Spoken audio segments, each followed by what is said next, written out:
Last week, we were talking about a study by Legionnaire Ministries that they do every 2 years, and a very helpful study to know the state of the nation in regards to biblical things. And I said, I think as evangelical Christians living in America, we wish to do a few things. Number one, we wish to know our faith and grow in it, specifically our relationship to God and one another. Number two, we wish for our children to be raised in the faith and to continue in it. And the third thing is we wish to engage with our world about our faith with a goal to seeing some saved. We were talking about the fact that we can trust the Bible. This is very important. We take it for granted, but it's a very important thing to talk about because sometimes as our children and even we as adults, as we engage with this world, and they say that's a matter of your opinion, and they doubt things about the Bible, it's helpful to know that it's not just the Bible that affirms our faith, but there are things that we can find in our world and in science and history that also affirm our faith. Archaeology, for instance, is something that has often validated the Bible's accuracy. Archaeology is the science that, quote, studies human cultures through the recovery, documentation, and analysis of material remains and environmental data. Archaeologists often are found to doubt the Bible until the Bible is proven true by what it finds. Joseph. Remember, Joseph was sent to Egypt, and we're very familiar with the account of Joseph and how he was betrayed by his brothers. We're familiar with the idea that a famine arose and God had favor on Joseph and he rose up in the ranks of Egypt rather quickly.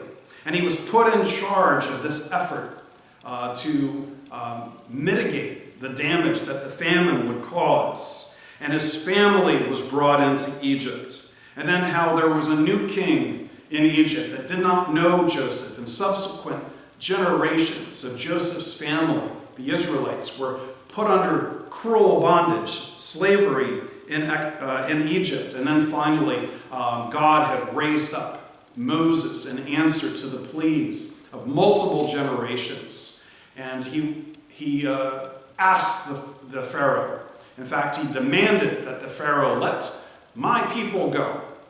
And as a result of that, we have the plagues that came upon Egypt.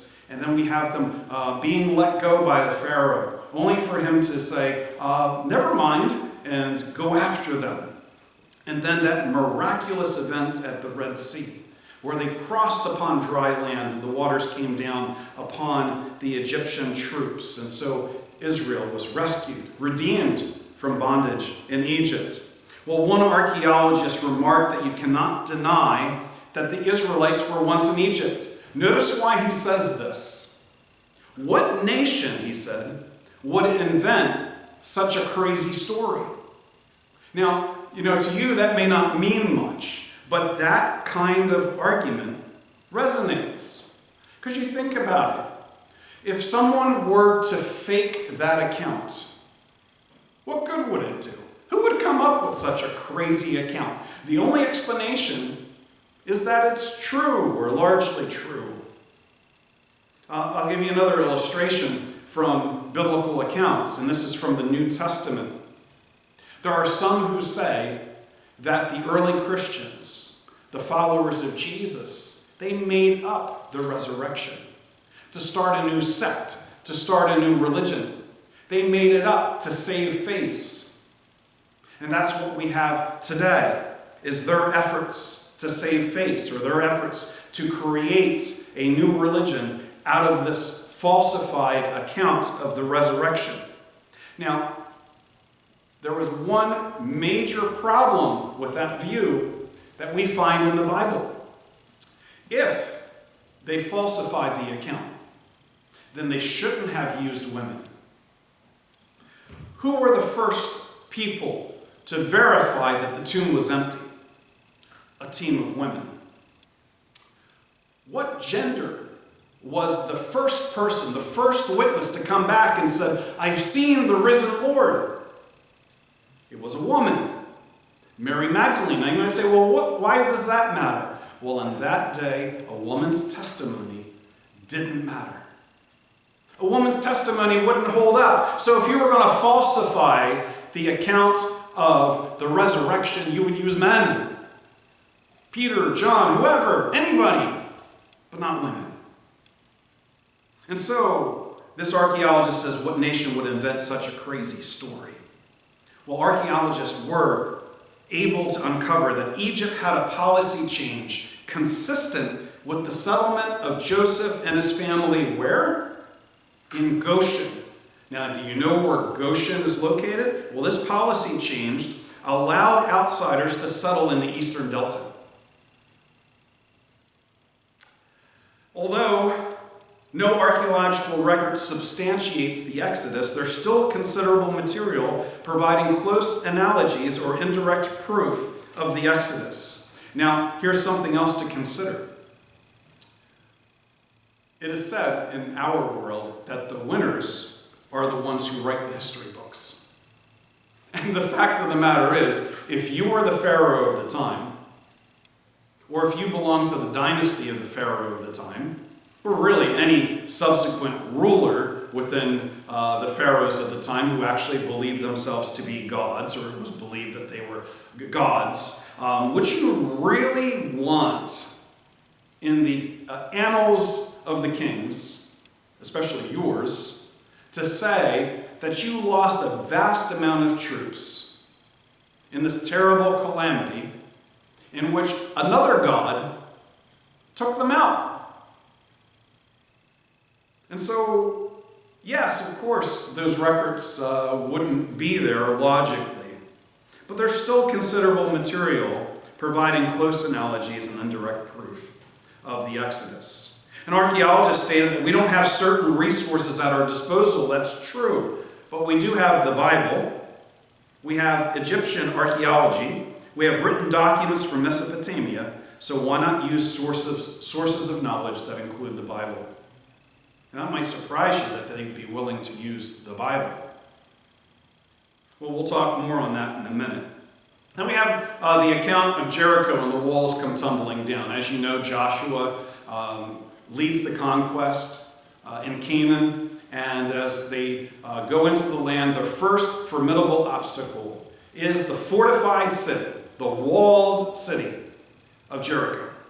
And God tells them to do this very weird thing. They're supposed to march around the city once per day, and then on the last day they're to march around 7 times, blow the trumpets, have a shout, and God says, then I'll just make the walls tumble down. And so they did it, and that's what happened. And they conquered the city. Now, while there are issues with the proposed dates from the excavations of Jericho lining up with Joshua's conquest as recorded in the Bible. There are problems with the proposed dates, but there are very encouraging things found in archaeology. The biblical account of Jericho would seem to suggest that the city was of some size, that it was important, and it was wealthy. We find all that in Joshua chapter 5 through chapter 7. So what do the archaeological digs suggest? Well, there were 4 of them. The first one began in 1867. The last one ended in 1958. Upon excavating the city, the archaeologists found that Jericho had formidable defenses. Does that sound familiar to you? The tell, that's the mound that consists of what remains with successive settlements. You know, what they would do is later generations would build upon the old settlements of earlier generations. And so the tell would have all of these layers that they have to go through, almost like rock layers that you find in science. It was surrounded by an earthen embankment stabilized by a 15-foot stone wall. And you think, well, 15-foot stone wall, what is that? On top of this retaining wall, there stood a 6-foot thick mud brick wall. That's thick, 6 foot thick. That wall was 3 or 4 times taller than the 15-foot stone wall. Now you're talking, right? Yet another wall stood atop the embankment. The problem is that the wall dates to the Middle Bronze Age. That may not mean much to you, but you can imagine when Joshua's conquest happened in the later Bronze Age, you know that the middle came before the later. And so a wall existed in the Middle Bronze Age could still exist in the Late Bronze Age. In other words, the wall that was there earlier could still be what? There around the time of Jericho's conquest. And in fact, in the 1950s, guess what? They found the Middle Bronze Age wall, or at least the remnants thereof. So obviously it was there when Joshua was there, so it's not a problem. Jericho's mud brick walls collapsed in a heap at the base of the retaining wall. Joshua chapter 6, verse 20 talks about their collapse. Archaeologists reason that an earthquake must have done the damage. Now you have to think the way an archaeologist will think. They're scientists, okay? So God can't be factored in. The supernatural, you can't include that. So they have to think, what in the world would cause this kind of damage? So they ruled out just an invasion with a penetration into the city and human beings knocking down the walls. They said something else has to account for this. So they said, the best thing that we could think of, an earthquake. Okay? The fallen bricks, they reasoned, formed a ramp by which the Israelites got over the retaining wall. Another source states that there was enough evidence regarding Jericho that there's nothing found that would contradict the Bible. Now you think about that for a minute. Let that absorb for a minute there. This person who is a scientist, okay, said that there is nothing found in the evidence regarding Jericho that would contradict the Bible. You might say, so what? Well, it is a so what. Because there are other religious texts that are not consistent with what archaeologists find, what historians find, the disciplines of science and history. I'll give you a case in point. The Book of Mormon, which I believe Mormons hold up to as being equal to the Bible. The Book of Mormon has contradictions in it with what we know from history and from archaeology. So there are actual contradictions in it. Not holes, but contradictions. And so it does matter. And it should be very encouraging to you that the evidence regarding Jericho, this scientist said that there's nothing found that would contradict the Bible. So archaeology confirms that Jericho existed, that it had an impressive set of walled defenses, and that its walls had indeed collapsed from something greater than a mere invading army. That is a lot of collaboration with the biblical account. In addition, an archaeologist noted concerning the conquest of Canaan that it is, quote, absolutely untrue that archaeology disproves the Bible. Archaeology proves there was a conquest at that period. As a Jewish man who doesn't believe that the trumpets brought down the walls of Jericho, for instance, this archaeologist who's got Jewish background, he doesn't believe that the trumpets, or that God, in response to the trumpets, brought the walls down. Noted this, however, that, quote, archaeology has increased my belief that the historical points of the Bible are true. Now that's quite a statement, because you'll have people running around today that says, okay, well, your Bible's good for faith, but when it comes to what it says about history, what it has to say about science, what it has to say about these other subjects, these were ignorant people. They have no clue. That is not their specialty. We're not to rely on that and not to believe on it. But this Jewish man who doesn't believe in the supernatural regarding events in the Bible said, quote, archaeology has increased my belief that the historical points of the Bible are true. And he continued, archaeology has given me a greater respect for the Bible. So here is a man of science who, while denying miracles, has to admit that his archaeological work and the works of others have increased his belief that the Bible is a reliable witness to history.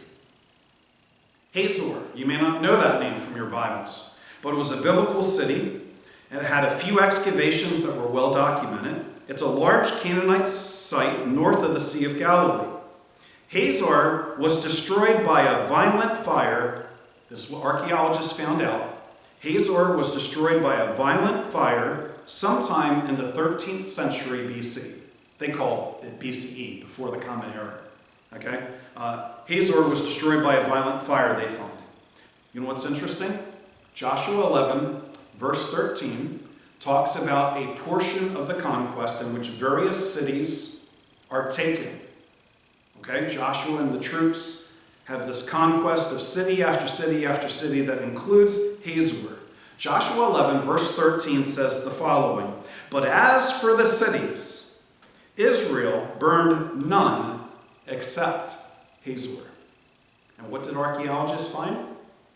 The city of Hazor was destroyed by a violent fire. When? At the time of the conquest. It was not an accidental destruction, they said. There were many statues to deities and rulers that were intentionally disfigured.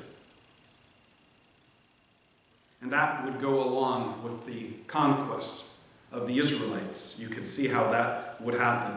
The only record of Hazor's destruction, then, from that time is in the book of Joshua. Other candidates for the destruction, the Babylonians, the Philistines, the Egyptians, an internal revolt, none of them answer as well as this answer, that the Bible indicates what happened, that Joshua and the troops of Israel conquered Hazor and destroyed it with fire. There's also the biblical city of Lachish, another city that you may or may not be familiar with, also involving the exile of the northern kingdom. Remember, the kingdom of Israel was divided into two kingdoms. You had the southern kingdom of Judah that was loyal to the line of David, and you had the northern kingdom of Israel that was not loyal to him. Well, the northern kingdom of Israel was exiled to Assyria. So on a wall in Sennacherib's palace in Nineveh, so that's the ruler of the king of Assyria, on a wall in his palace in Nineveh, they found reliefs depicting the siege and the conquest of the Israelite city of Lachish. The defeated Israelites were led off to exile in Assyria, or they were executed. That's what they found archaeologically. Now, according to the Bible, Sennacherib, king of Assyria, besieged Samaria, that's the capital of the northern kingdom of Israel. After 3 years, the city fell, and they seized it, and they carried away captives to Assyria. 8 years later, Sennacherib successfully conquered all of Judah's fortified cities, that's the southern kingdom, and based himself in one of them called Lachish. Hezekiah pleaded for mercy, and Hezekiah paid Sennacherib tribute. 2 Kings chapter 18. So, Assyria's inscriptions back up the Bible's account that Sennacherib did, in fact, lay siege to Lachish and had indeed led off captives to Assyria. And so we see over and over again the Bible can be trusted. When archaeology looks into it, the digs validate what the Bible says. The witness of the Gospels can also be trusted. Many skeptical historians admit that the Gospels were written in the first century. Even very liberal scholars are forced to admit we have 4 accounts, Matthew, Mark, Luke, and John, of Jesus written within 70 years of his life that proclaim boldly that Jesus rose from the dead.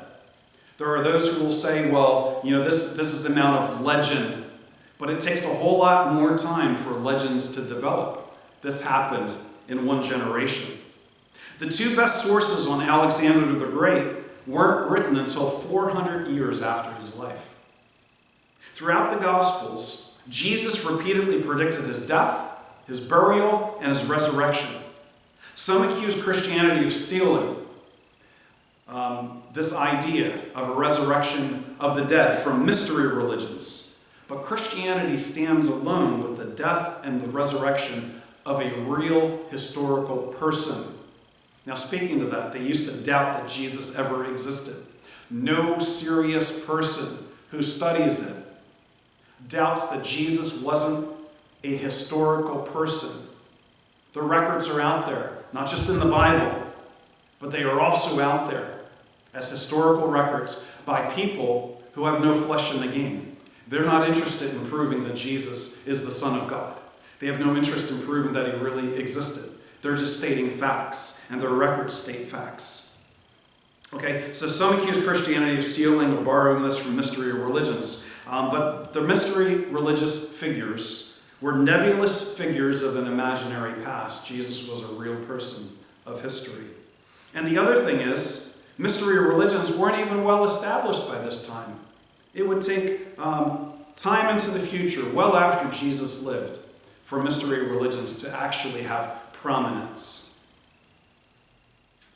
The other thing we see is that the witness of Luke can be trusted. We could say so much more about the New Testament, but we don't have the time. But I want to center on Luke because this is pretty fascinating. A companion of the Apostle Paul, that's who Luke was, and also a doctor, a medical doctor. Remember, Paul was a witness of the resurrected Christ. He saw him on the road to Damascus, as well as in Arabia, where he was taught by Christ, the risen Lord, through visions that he talks about to the Corinthians. He mentions those visions. Luke investigated original sources concerning Jesus' life, his ministry, and his resurrection. In fact, Luke had this to say about the quarter of the New Testament that he wrote in Luke Acts. In Luke chapter 1, verses 1 through 4, notice what he says about what he was writing. Inasmuch as many have undertaken to compile an account of the things accomplished among us, just as they were handed down to us by those who from the beginning were what? Eyewitnesses.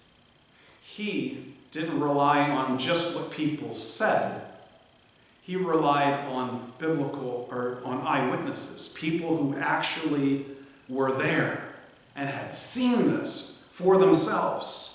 And servants of the word, it seemed fitting for me as well, having investigated everything carefully, not just taking their word for it, but investigating carefully from the beginning, to write it out for you in consecutive order, most excellent Theophilus, so that you may know the exact truth about the things you have been taught. Luke was an accurate historian, according to Dr. John McRae. He earned his doctorate at the University of Chicago and wrote the respected textbook, Archaeology and the New Testament. This is what he had to say about Dr. Luke. The general consensus of both liberal and conservative scholars is that Luke is a very accurate historian.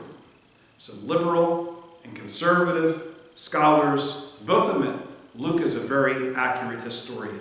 He's erudite, he's eloquent. His Greek approaches classical quality. He writes as an educated man, and archaeological discoveries are showing over and over again that Luke is accurate in what he has to say.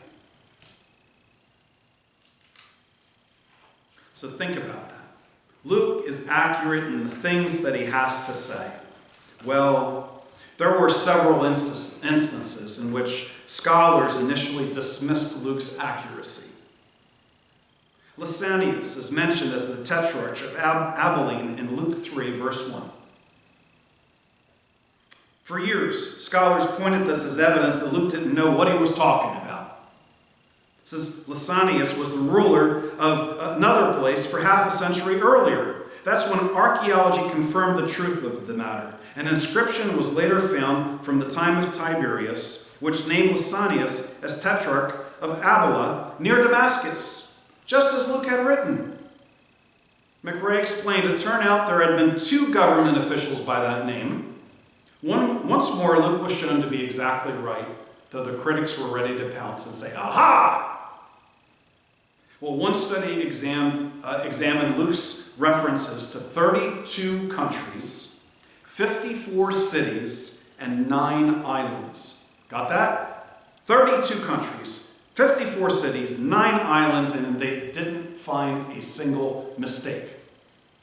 Now, I would challenge you to do that. Write on 32 countries, 54 cities, and 9 islands, and be as careful as you possibly can. And let's see if you'll make a mistake. Luke didn't. He didn't. He cared about these things. Accuracy was very important to him. And Luke would write things in which you would think, what in the world is this about? How about the description of the Lord, where great drops of blood were falling down to the ground from his brow? I mean, how crazy is that? Luke wrote about that. Why would he do such a thing? Well, medical doctor and biblical scholar Dr. Alexander Metherell says, yes, it is possible. This is a known medical condition called hematidrosis. It's not very common, but it's associated with a high degree of psychological stress. What happens is that severe anxiety causes the release of chemicals that break down the capillaries in the sweat glands. As a result, there's a small amount of bleeding into these glands, and the sweat comes out tinged with blood. We're not talking about a lot of blood. It's just a very, very small amount. But you know, whenever you're bleeding from the head, even if it's mixed with water, it looks significant. So Luke recorded this detail that people could look at and say, well, that's crazy. That's nuts. That never happened. Why would he record such things? Because they were true.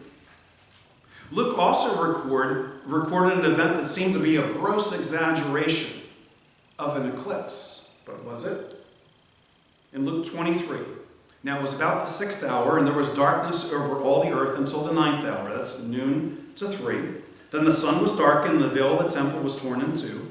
And when Jesus had cried out with a loud voice, he said, Father, into your hands I commit my spirit. And having said this, he breathed his last. So notice he said there was darkness, and the veil of the temple was torn in two.